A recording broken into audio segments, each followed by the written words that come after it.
અંબિકા તાલુકાના કાંકરિયા મુકામે વેસ્ટ કચરા મુદ્દે તણાવ, એફઆઈઆર ન નોંધાતા આદિવાસી સમાજમાં રોષ। સુરત જિલ્લાના નવનિર્મિત અંબિકા તાલુકાના કાંકરિયા મુકામે સુરત ખાજોટ વિસ્તારમાંથી મોટા પ્રમાણમાં વેસ્ટ કચરો ઠાલવવામાં આવતા સ્થાનિક લોકોના આરોગ્ય સામે ગંભીર પ્રશ્નો ઊભા થયા છે। ગયા 2 દિવસથી કચરાનો નિકાલ શરૂ થતાં આદિવાસી સમાજ દ્વારા ઉગ્ર વિરોધ નોંધાવવામાં આવ્યો હતો। સમાજના આગેવાનોની ધારદાર રજૂઆત અને ખડેપગે લડત બાદ અંતે કચરો હટાવવાની કાર્યવાહી શરૂ થઈ હોવાનું જાણવા મળ્યું છે, પરંતુ આ સમગ્ર મામલામાં કચરો લાવનાર તરીકે ચર્ચામાં આવેલા લાખાભાઈ ભરવાડ સામે હજુ સુધી મહુવા પોલીસ સ્ટેશનમાં કોઈ એફઆઈઆર નોંધાઈ નથી, જેને લઈ સ્થાનિકોમાં ભારે રોષ જોવા મળી રહ્યો છે। લોકોમાં ચર્ચા જોર પકડી રહી છે કે મામલાને દબાવવા પોલીસ દ્વારા ઢીલાસ દાખવવામાં આવી રહી છે, જો કે પોલીસ તરફથી આ અંગે કોઈ સત્તાવાર સ્પષ્ટતા આપવામાં આવી નથી।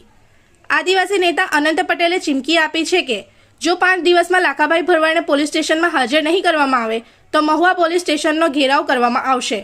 હવે જોવાનું રહ્યું કે વેસ્ટ કચરાથી લોકોના સ્વાસ્થ્ય સાથે થયેલા આક્ષેપો મામલે પોલીસ તંત્ર આગળ શું કાર્યવાહી કરે છે અને ન્યાયની પ્રક્રિયા કઈ દિશામાં આગળ વધે છે।